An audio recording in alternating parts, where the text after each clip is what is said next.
जब पूरा देश कोविड-19 वैश्विक महामारी की वजह से लॉकडाउन में है, ऐसे में नए वित्तीय वर्ष 2020-21 ने 1 अप्रैल को दस्तक दे दिया है, जो कि 31 मार्च 2021 को समाप्त होगा और इनकम टैक्स के उद्देश्य से जिसका असेसमेंट ईयर 2021-22 होगा।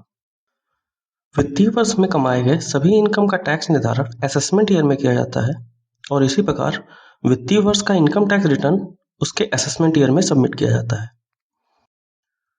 चूंकि वित्तीय वर्ष 2019-20 समाप्त हो चुका है और समाप्त होने के पहले से ही देश में लॉकडाउन लागू है, ऐसे में इनकम टैक्स पेयर्स को सुविधा देने के उद्देश्य से कुछ बदलाव किए गए हैं, जो आपके लिए जानना अत्यंत जरूरी है और ये सभी बदलाव 1 अप्रैल 2020 से लागू कर दिए गए हैं। इसमें सबसे पहले फाइनेंशियल ईयर 2018-19 से संबंधित बदलाव को जानते हैं।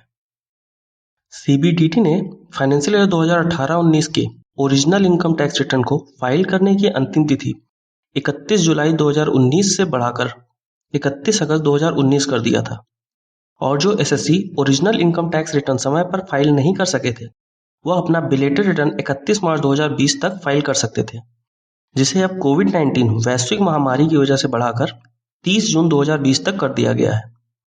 परंतु जिनकी इनकम 5 लाख रुपए से अधिक है, उन्हें 10,000 रुपए का लेट फी अभी भी देना होगा। इसके साथ ही फाइनेंशियल ईयर 18-19 का रिवाइज रिटर्न भी अब 30 जून 2020 तक फाइल किया जा सकता है।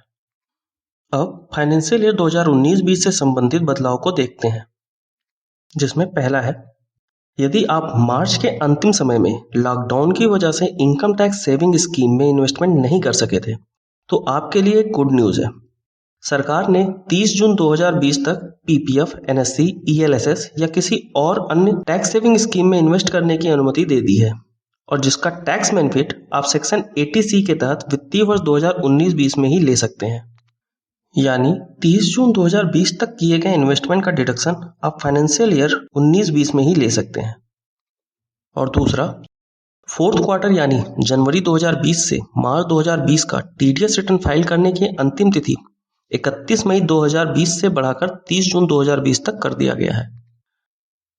नेक्स्ट, यदि आपने 20 मार्च 2020 से 30 जून 2020 तक advance tax, self assessment tax, TDS या टीसीएस का डिलेड पेमेंट किया है, तो उस डिलेड पेमेंट पर इंटरेस्ट का रेट 12% से कम करके 9% प्रतिवर्ष कर दिया गया है।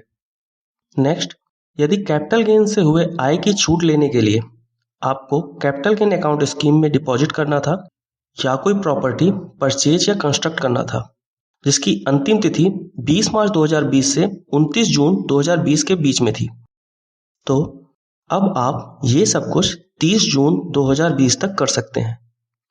नेक्स्ट, एम्प्लॉयर्स द्वारा टीडीएस सर्टिफिकेट या फॉर्म 16 इशू करने की लास्ट डेट को बढ़ाकर 30 जून तक कर दिया गया है।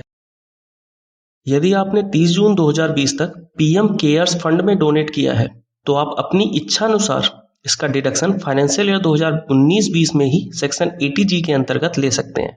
अब उन पर भी नजर डालते हैं जहां पर कोई चेंज नहीं किया गया है।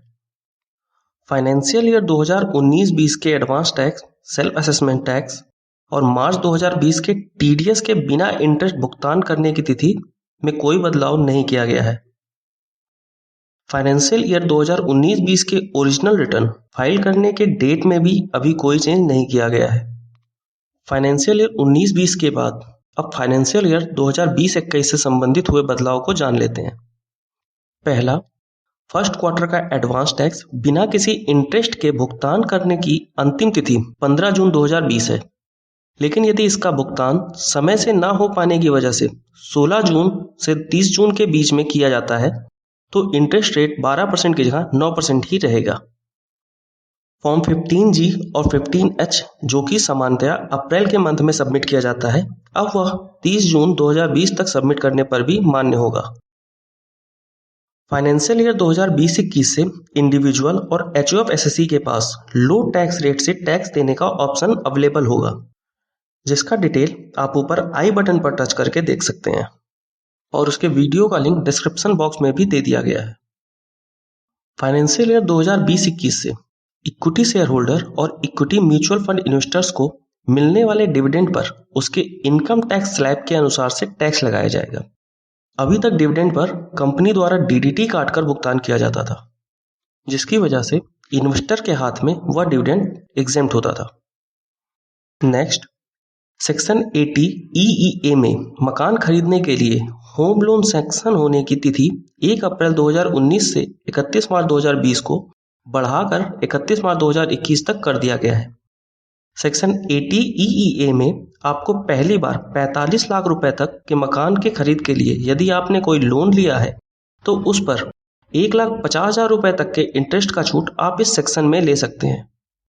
अब कुछ और बदलाव के बारे में जान लेते हैं, जैसे पैन को आधार से लिंक करने की अंतिम तिथि और विवाद से विश्वास स्कीम की डेट को बढ़ाकर 30 जून कर दिया गया है।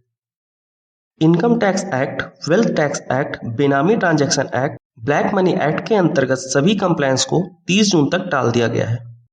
बेनामी प्रॉपर्टी लॉ के तहत ऑर्डर और नोटिस पास करने की तिथि को बढ़ाकर 30 जून कर दिया गया है।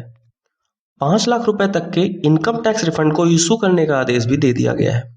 और फाइनेंशियल ईयर 2019-20 से संबंधित बदलाव को सम्मिलित करने के लिए CBDT इनकम टैक्स रिटर्न को भी रिवाइज कर रही है।